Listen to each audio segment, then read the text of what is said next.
How's this for an offer you can't refuse? How would you like to live, say, 400 or 500 years, or even more, and all of them in perfect health? It's both a utopian and a nightmare scenario. But there are those who say it's quite possible. Though we live longer and healthier lives than our grandparents, 100 is more or less the outer limit.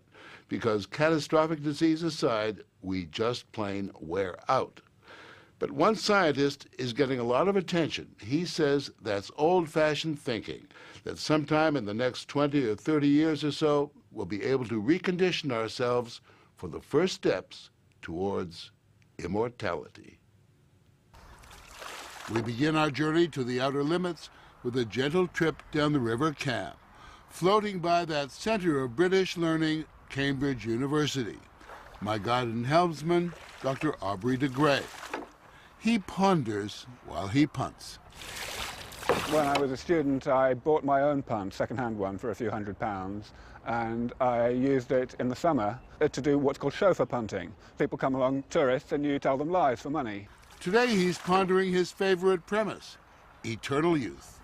When most scientists talk about increasing longevity, they're talking about, another good, say, 5, 10 years. That's right. What are you talking about? I'm talking about indefinite extension of longevity. Average lifespan of, say, 100 years? Average lifespans would be in the region of 1,000 years. 1,000 years. I mean, seriously, 1,000 years. Seriously. De Grey and his wife Adelaide are fixtures around Cambridge.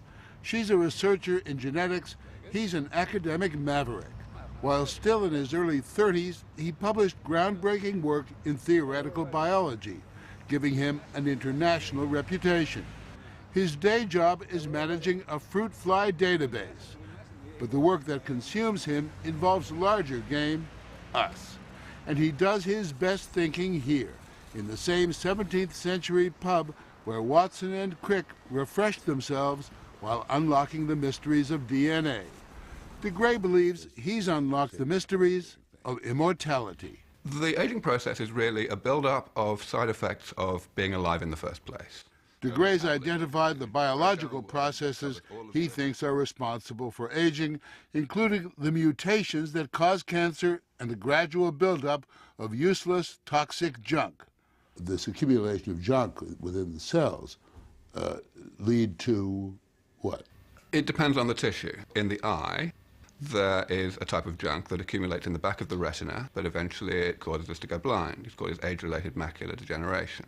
In the arteries, you have a different type of cell which accumulates a different type of junk that eventually causes atherosclerosis.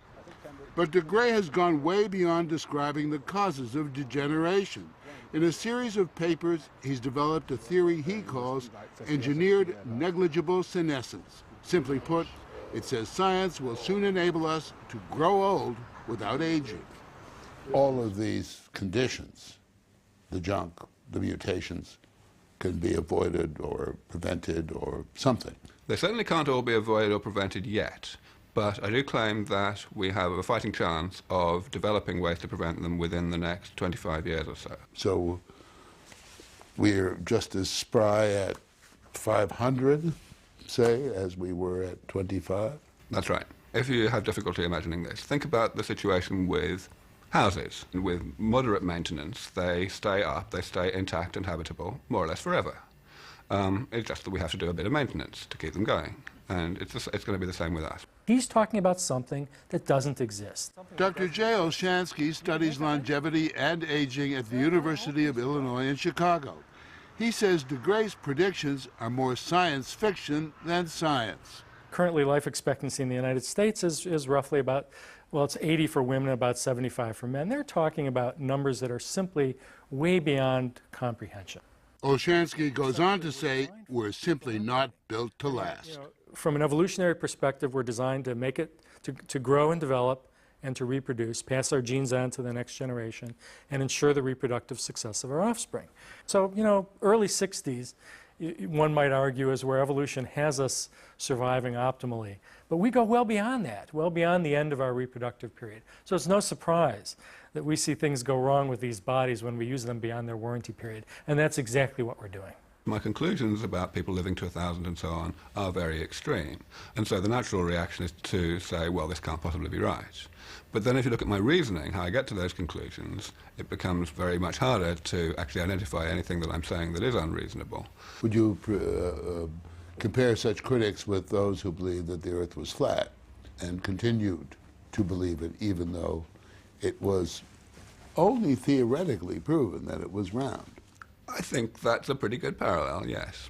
DeGray says that what you're saying reflects only the knowledge and wisdom of the past, that you haven't even calculated, haven't even contemplated the kinds of breakthroughs that science inevitably will make. I have no doubt science will make breakthroughs, but how do you develop a model or a forecast of life expectancy based on a technology that doesn't exist? But DeGray insists that it will exist soon enough. Our success in mapping the human genome will produce amazingly rapid strides in technology, smart drugs designed for individuals, gene therapies to cure hereditary disease, and stem cells that rejuvenate organs like the heart and brain. And beyond that, microscopic robots that travel through our bloodstream, curing what ails us. Progress will be such that each generation will keep us one step ahead of the Grim Reaper. The first generation therapies will give us maybe 30 extra years of healthy lifespan. So the beneficiaries of those first therapies will still be around to benefit from improved therapies that will give them another 30 or 50 years, and so on. And so this is basically staying one step ahead of the problem. A lot of people, when I talk to people about this story and suggest the possibility of living 500,000 years, they say, God, no, who wants that? What I'm after is not living to 1,000. I'm after letting people avoid death for as long as they want to. And he acknowledges that immortality will not come cheap.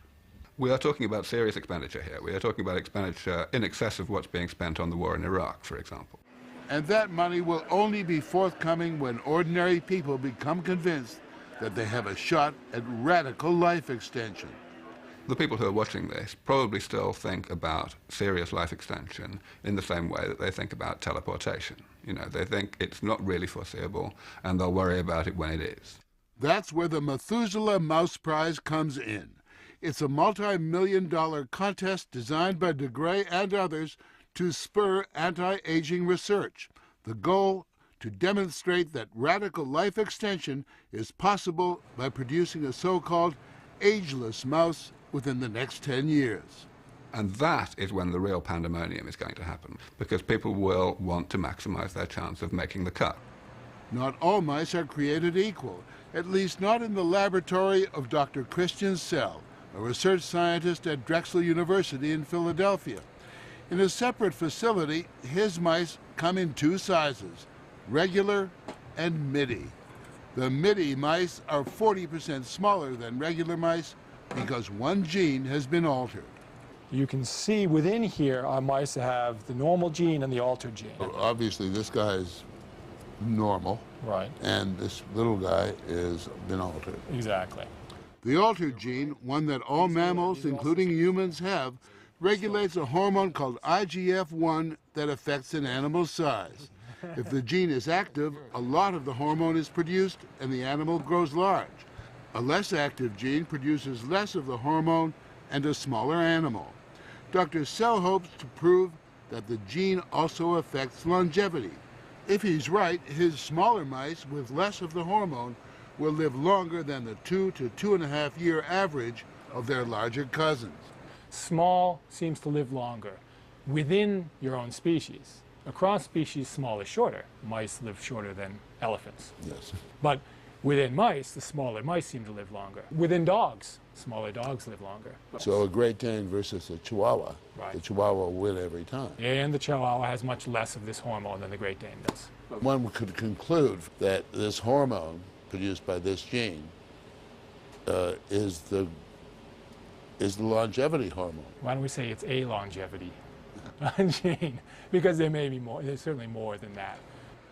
3 years into his research, Sell's midi mice are living longer than the control group. But it's too soon to tell if one of them will break the record of almost 5 years and win the Methuselah Prize. Aubrey de Grey wants the Methuselah Prize to stimulate research into longevity. Is it having that effect? It's stimulating discussion. And whether one agrees with the idea that we will be able to intervene to radically extend lifespan or not, well, that's a good point for discussion. Do you think that fairly radical change in human longevity is a real possibility? Not in the near term. Not in the near term. But it's human nature to want to live as long as possible in reasonable health. And Olshansky says there are plenty of snake oil salesmen out to cash in on that desire. For them, he has his own prize, the Silver Fleece Award. There were a number of claims associated. This was a Silver Fleece Award for my favorite product. You know, I have my favorite, and this one was called Longevity. It says here it drastically slows the aging process. The person who invented it, and many of the people who were listed as having used it, including John Wayne, Yul Brynner, Anthony Quinn, Russian and German party leaders, and many other worldwide dignitaries, all share one common characteristic. They're dead. They're dead. They have all died. And so, you know, I just cannot believe. So what are you saying about guys like de Grey, I mean, who are legitimate scientists? What I like about Aubrey is he's not selling anything except ideas. He set forth a series of testable research hypotheses, which is what science is all about, and he said, test them.